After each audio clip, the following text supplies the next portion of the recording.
ঘাট সংক্রান্ত বিষয় নিয়ে সন্দ্বীপ উপজেলার মাননীয় এমপি মহোদয় ও প্রশাসনের দৃষ্টি আকর্ষণ।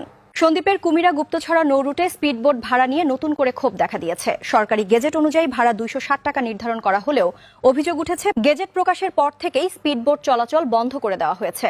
স্থানীয়দের অভিযোগ, দীর্ঘদিন ধরে ঘাটকেন্দ্রিক সিন্ডিকেট, অতিরিক্ত ভাড়া আদায়, দখলদারিত্ব ও নানা অনিয়মের কারণে সাধারণ মানুষ চরম ভোগান্তির শিকার হচ্ছে। কিছুদিন আগেও জ্বালানি তেলের সংকটের অজুহাতে 250 টাকার ভাড়া বাড়িয়ে 300 টাকা পর্যন্ত আদায় করা হয়। তখন পরিস্থিতি বিবেচনায় যাত্রীরা তা মেনে নিলেও বর্তমানে সরকার নির্ধারিত 260 টাকা ভাড়া কার্যকর না করায় ক্ষোভ বাড়ছে। সন্দ্বীপ প্রবাসী অধিকার আন্দোলনের নেতৃবৃন্দ বলেন, সরকারি সিদ্ধান্ত ও আইন যদি মানা না হয় তাহলে সাধারণ মানুষকে জিম্মি করে অতিরিক্ত ভাড়া আদায়ের সুযোগ দেওয়া যাবে না। প্রয়োজনে মানুষ ফেরির মাধ্যমেই যাতায়াত করবে। তারা ঘাটকেন্দ্রিক সকল অনিয়ম, চাঁদাবাজি ও সিন্ডিকেটের বিরুদ্ধে প্রশাসনের কঠোর হস্তক্ষেপ কামনা করেন এবং দ্রুত সরকারি গেজেট অনুযায়ী ভাড়া বাস্তবায়নের দাবি জানান। ধন্যবাদ আমাদের সাথে থাকার জন্য।